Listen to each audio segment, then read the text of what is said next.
ஓம் நமோ வெங்கடேஷாய. வருகிற செப்டம்பர் 22ஆம் தேதி 2025 திங்கட்கிழமை மாலை 4 மணி அளவில் சென்னை யானைகவுனிய திருப்பதி திருக்கொடைகள் தாண்டுகின்றது.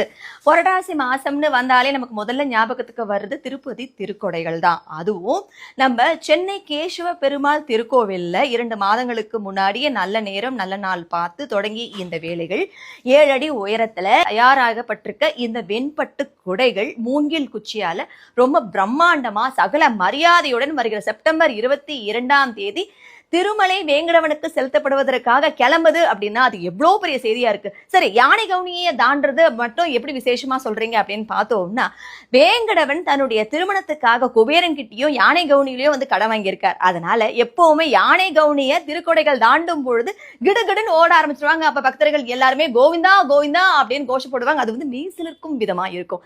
அதனால அன்னைக்கு காலையில 10:30 மணி அளவுல கேசவ பெருமாள் திருக்கோவில இருந்து சகல மரியாதைகளுடன் கிளம்பும் திருக்கொடைகளானது மாலை 4 மணி அளவுல யானை கவுனிய தாண்டுது. திருப்பதி ஏழுமலையான் கிட்ட ஒரு கோரிக்கையும் வைக்கிறதும் ஒண்ணுதான், அதே மாதிரி திருக்கொடைகள் கிட்ட வைக்கிறதும் ஒண்ணுதான் அப்படின்னு சொல்லப்படுது. திருக்கொடைகளானது ஆதிசேஷன் மாதிரி அப்படின்னு கருதப்படுது.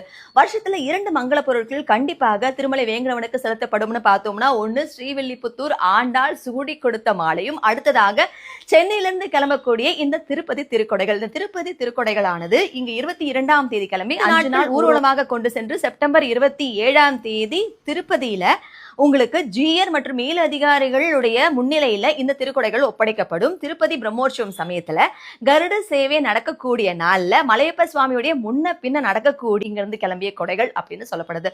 அது மட்டும் இல்லாம அந்த வருஷம் பூரா நடக்கக்கூடிய எல்லா விசேஷங்களிலுமே வந்து இந்த திருக்கொடைகளும் பங்கேற்கும் அப்படின்னு சொல்லப்படுது. இப்படி சுவாமி கூடவே நடக்க போற இந்த திருக்கொடைகளை பார்க்கணும் அப்படிங்கிறதுக்காக எல்லாருமே வாங்க. அன்னைக்கு வந்து ஸ்ரீதேவி பூதேவி சமேதமா பெருமாளும் நமக்கு காட்சி கொடுக்க தயாராக இருக்கிறார். அதே மாதிரி தசாவதாரங்களையும் நாம பார்க்கலாம். அது மட்டும் இல்லாம அன்னதானம் நெய்வேத்தியம் எல்லாமே நடக்கும்.